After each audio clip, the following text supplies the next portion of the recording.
So what's expected of you?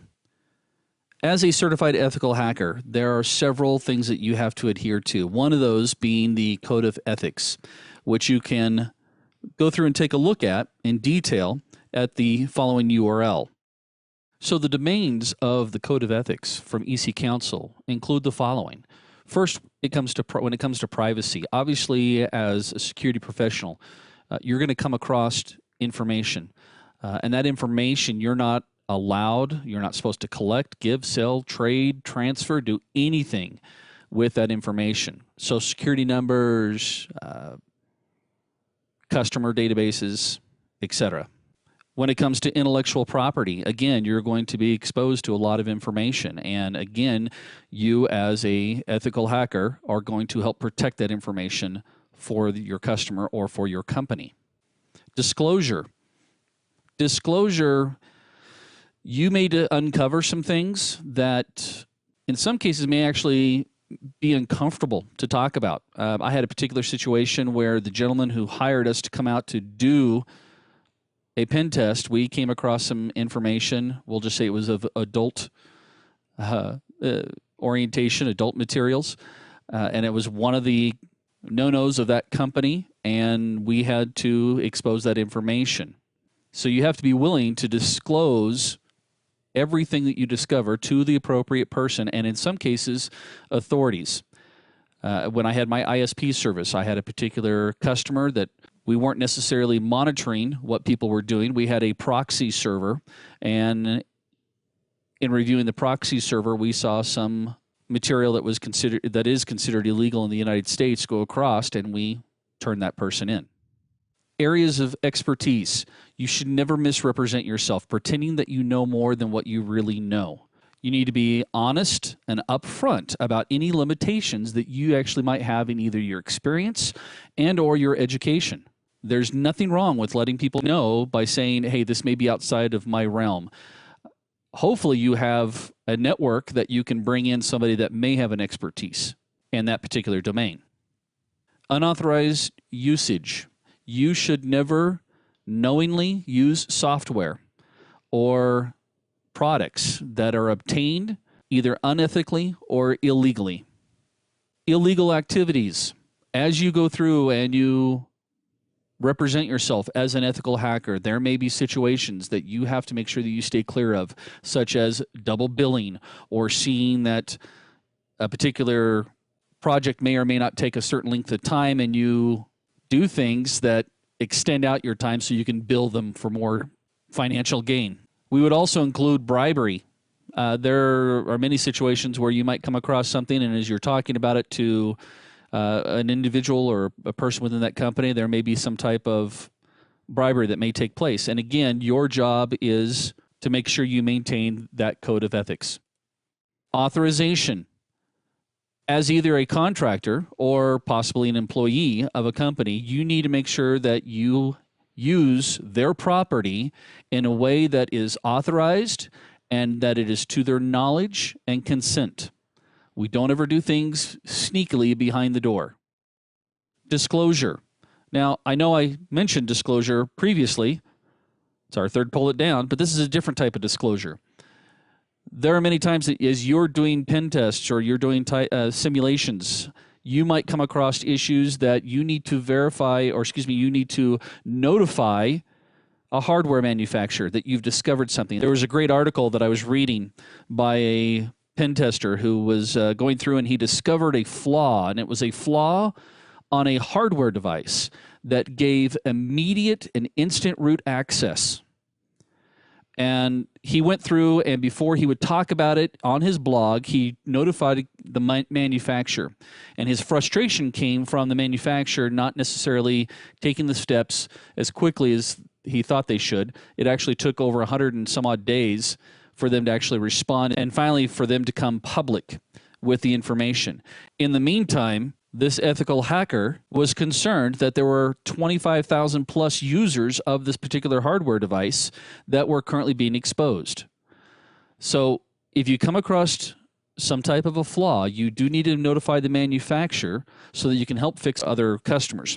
If by chance they don't respond, I would probably, and this is actually what the author did, is he went through and started posting his frustration on Twitter and made sure he tagged this particular manufacturer so they could see that he was getting ready to announce it. And it wasn't until he got very close to finally coming out and telling everybody what the flaw was that they actually responded and came out with a fix. It was actually for a NAS device, a business-level NAS device, which was kind of interesting. Management. Anytime that you get involved in a project, you need to make sure that you have good management procedures in place so that you can make sure that, again, this kind of goes back to the issue of billing. You need to make sure you manage your projects appropriately. Make sure you have a goal and a time frame.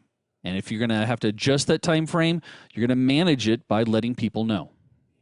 Knowledge sharing.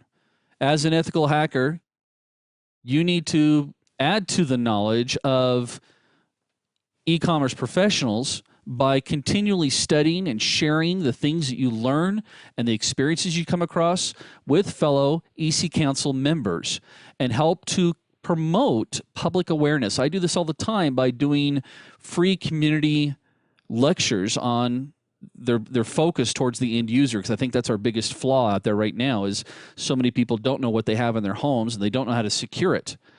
But we need to share that information and try to promote a public awareness. Confidence. As an ethical hacker, you should always present yourself in a professional and ethical and competent manner. This means even when you're possibly competing with someone else for a particular project. In layman's terms, no backstabbing, folks. Extreme care.